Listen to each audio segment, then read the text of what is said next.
And this was a really important aspect of his philosophy. He believed that encouraging territorial attachments provided the first step in civic reform. Langdon also said it was up to the pageant master, the director, to bring the process of local communal self-discovery and expression to fruition by capturing the unique essence of the town in dramatic form. Communities have their distinct individualities just as much as you and I have, he observed. The object of a pageant is not to concoct pretty entertainment, but to paint a portrait. And if the pageant worker has put his soul into the task of eliciting the spirit of the community from its history and from its present life, he may then, with hope, hold up his expression of that spirit in his pageant, and the people will respond. And again, what's interesting here, and I'm going to talk about this a little more, is that he saw the appropriate history to present. It's not just about the past, but also, as he said, quote, to follow the life of the town on down to the time when it ceases to be called history and is called public questions to the present. He actually believed that it was not only possible, but it was necessary for the townspeople to act out scenes from the future that they wanted to enact. We must represent in specific form what it will be like, what it will feel like, when those difficulties are common to us all in our town will have been done away, when these problems have been solved, and yes, when the millennial has come. And he advocated, again, that the pageant writer work closely with the local community to think about what are the goals that the community wants to accomplish, and then actually to dramatize these goals in the pageant. So, in summary, Langdon anticipated that the Thetford pageant of 1911 would encourage community cohesion, loyalty to place, be an artistic folk expression of the residents' daily lives, and help the town to envision solutions to its future problems. Pageantry, for him, could evoke Thetford's community spirit, the supreme creative force of the 20th century, and direct it towards specific reforms.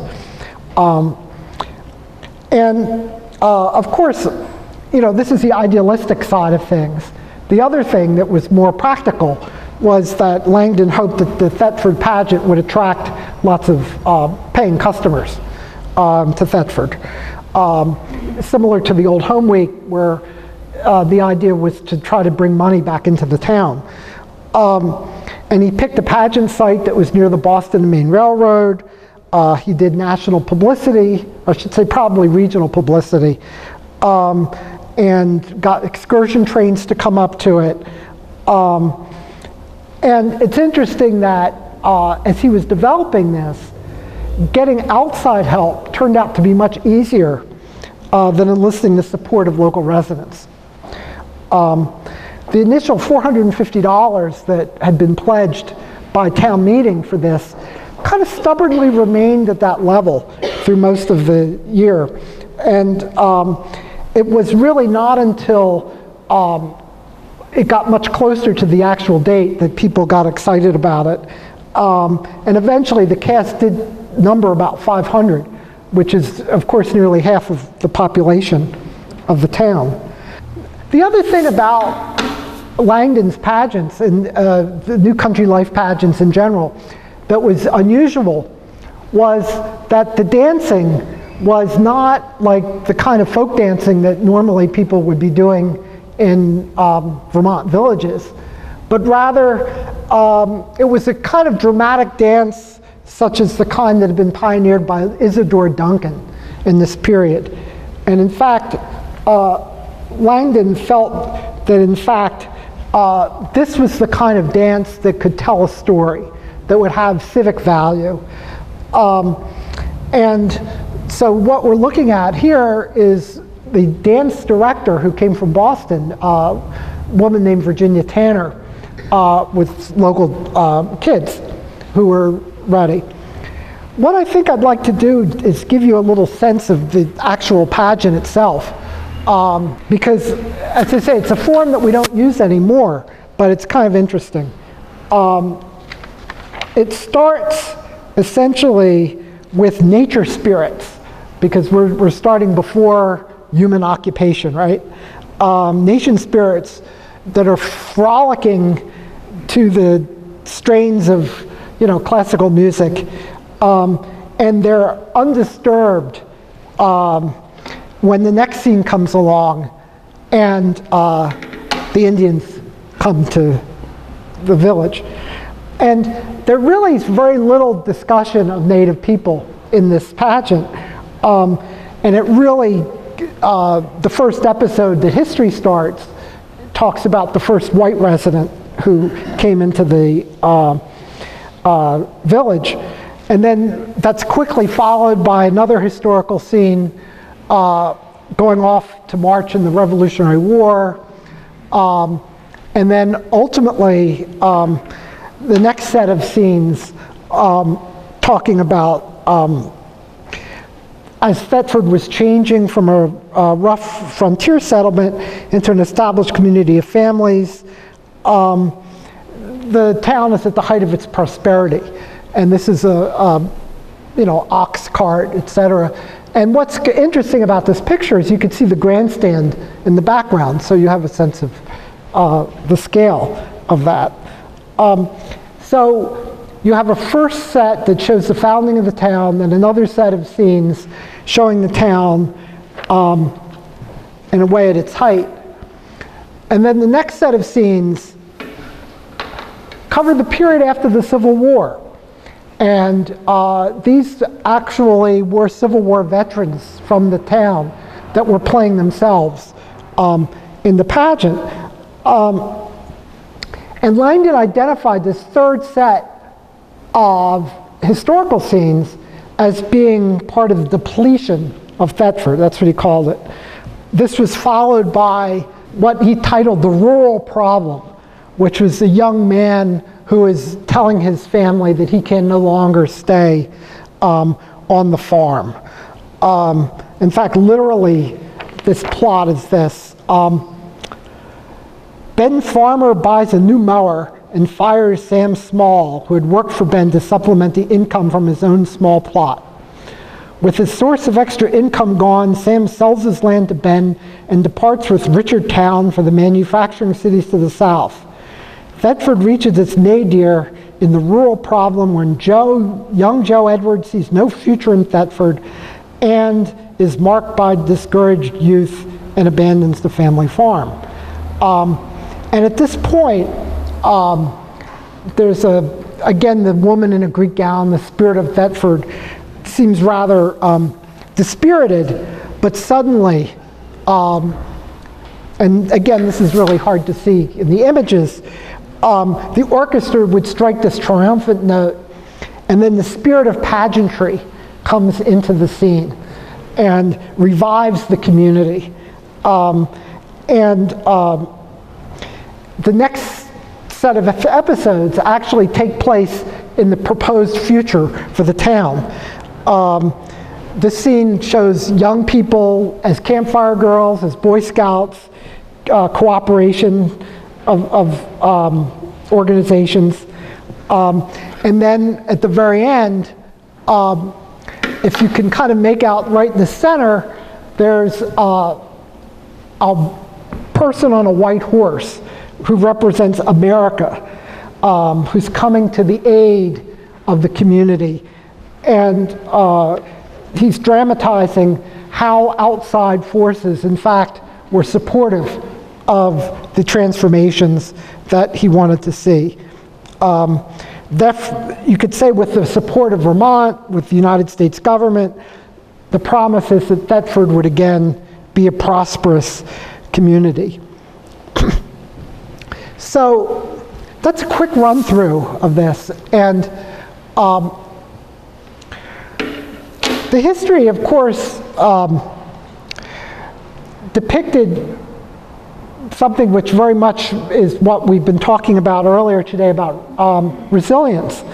It's a thriving agricultural community, depleted after the Civil War, but resuscitated by working together with the federal government and neighboring New England states in the crusade for the new country life. Langdon summarized this plot this way. He said it's, quote, a transition from the methods of economic independence on a household or town basis to methods of economic interdependence with national relations. The future scene demonstrated the tangible benefits of these new national contacts. And Langdon declared the people of Thetford made this pageant not their historian merely, but their prophet. So this was, again, a very dramatic event. And the main lesson that came through was that each generation, in fact, acted to adapt to its present circumstances and shape its own future. And the pageant experience was almost like a religious revival for the community, and depicting its future tangibly and not just in generalities. Centering the intense moment of these few days, Langdon said, the whole town is recreated. Again, the symbolic dancing, which today we think of as maybe a little silly, in fact, were an important part of the story, because what it symbolized were the emotional bonds that held members of the community together. And so you had these historical scenes that are marching forward, and sandwiched between them are these dances which are supposed to depict in different kind of symbolic ways the community bonds. Of course, there are a lot of juxtapositions here. There's a lot of reality that encroached. Not to mention the fact that, as you can see from this picture, the grandstand was right by the railroad. So while the audience is trying to imagine the past, they obviously have right next to them a reminder of the future or the present. The other thing, of course, is that the stand is filled not with local residents, but also with separate residents, also with tourists. And so they have a very different relationship to the community than the local residents who, in fact, are putting on the production. Also, the history that's presented turns out to be a little bit distorted, because it doesn't really account for the fact that Thetford had been a manufacturing village. It treats it exclusively as an agricultural village.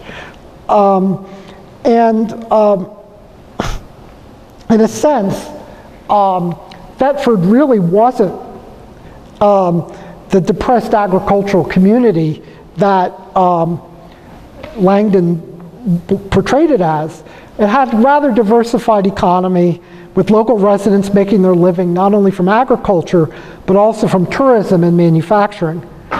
But he chose to present Thetford as a homogeneous agricultural town in its historical pageant, because like many other people from the city, he venerated the sturdy values of the farmer, and because this was the kind of town in which its citizens wanted to believe that they lived. Both summer and year-round residents agreed to rewrite conflict and industrialism out of Thetford's past in favor of a farm town identity that would bring more tourists to the area. Railroads at this time, old home weeks, all the things we've talked about, essentially were promoting Vermont as rural and pastoral, and Langdon and the townspeople, even while they wanted to talk about modernity in the new country life, wanted also to keep that pastoral image intact. And in fact, it's interesting that part of the future that he proposed, even though he didn't dramatize it, was building a new hotel in town for tourists.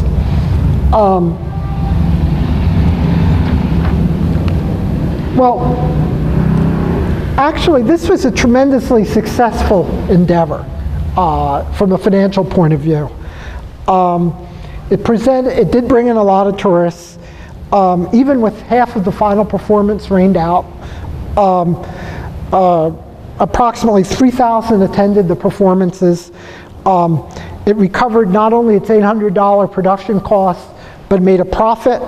And the committee that organized the pageant continued to actually meet to decide what to do with those funds for the next 20 years or so. They had town reunions where they talked about the pageant. It's interesting that last year they celebrated the 100th anniversary of the Thetford pageant with another one, which I didn't get a chance to see, but I'll talk about in a little bit.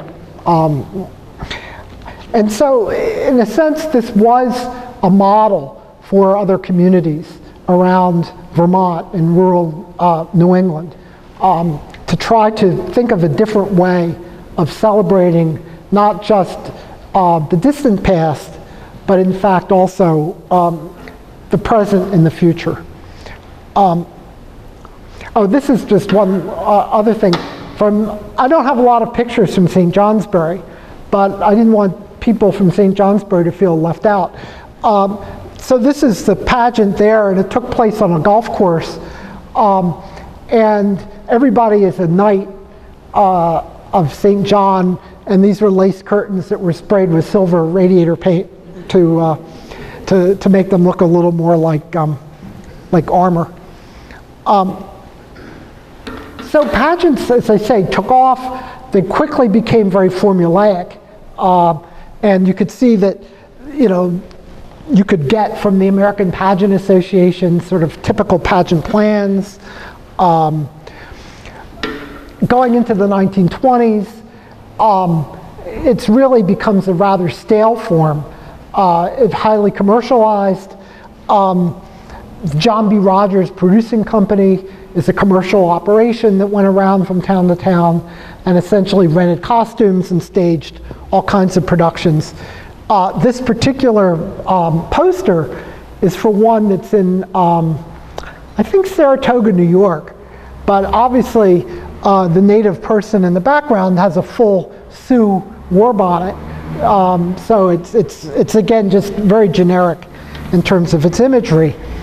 By the 1930s, when we talked about pageants, you primarily were talking about not these kind of progressive dramatic events, but rather dressing up and acting out a particular period scene, such as for the George Washington bicentennial in 1932.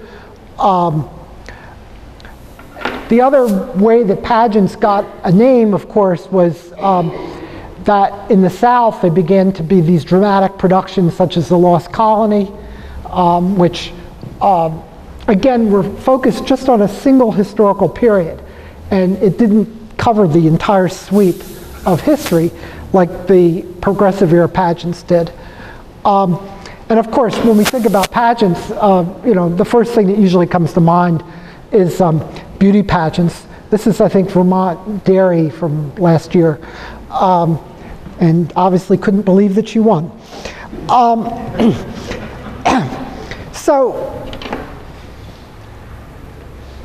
And then the other thing that's popular are historical reenactments and encampments. This is a Civil War encampment in Hubbardston, Vermont. So to kind of bring this into some kind of conclusion, I'll leave that up there. The typical plot of a country life pageant, what I've described at Thetford and elsewhere, was all about resilience. The community growing, experiencing decline, then reviving with the assistance of outside agencies. It was forward-looking and sought to underline continuity between past, present, and future. It was a quintessential form of civic celebration in the progressive era, and it tended to decline in popularity not long after the waning of that reform spirit. And as I said, historical reenactment remains popular, of course, but local dramatic productions more typically focus on a single period of the town's history, generally the distant past, rather than present a succession of episodes that carry the story up to the present.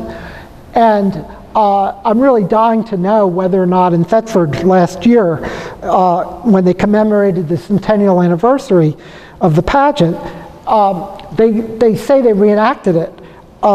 But it'd be interesting to know whether they just did a reenactment of what happened 100 years ago, or whether they actually decided to bring this story up to the present of 2011.